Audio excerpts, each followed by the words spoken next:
একদিকে আমার ঘরটা বানানো হচ্ছে, আর একদিকে ভাড়া ঘর খালি করছি, আর একদিকে মিস আমাকে ফোন করে আজকে ডেকে নিল যে মাধবী, আমার ঘরে কাজের বউটা আসেনি, তুই আজকে একটু আমার ঘরে চলে আয়, কাজ করে দিবি। যেই মিস আমাকে এই কথাটা বললো ফোন করে, তখনই আমি মিসকে বললাম, মিস আজকে তো আমার ঘরে কাজ হচ্ছে গো, কি করে যাব?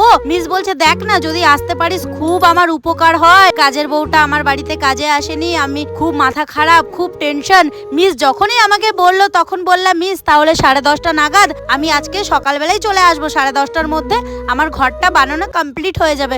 মিস বলছে, আমি তো 10:30টার সময় স্কুলে চলে যাবো রে, তুই একটু 10টার মধ্যে আসার চেষ্টা কর। মিস যখনই আমাকে এই কথাটা বললো তখনই আমি মিস্ত্রিগুলোকে বললাম, কাকু জলদি করে কাজ করো, জলদি করে কাজ করো, আমার কাজে যেতে হবে, কাজে গেলে আমি 200 টাকা পাবো, ঘরে বসে থাকলে কিন্তু 200 টাকা পাবো না।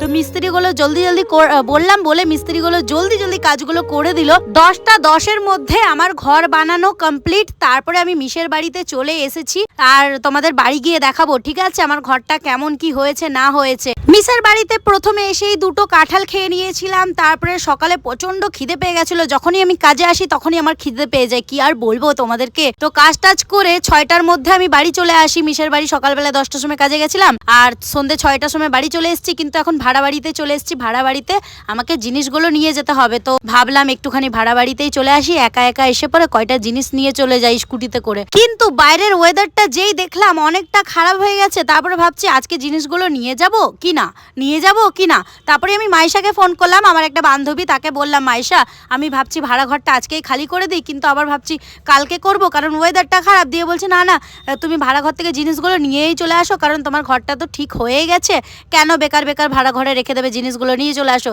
তো আমার বোন আর আমি অল্প অল্প জিনিসগুলো নিয়ে যাচ্ছি ওই বাড়িতে।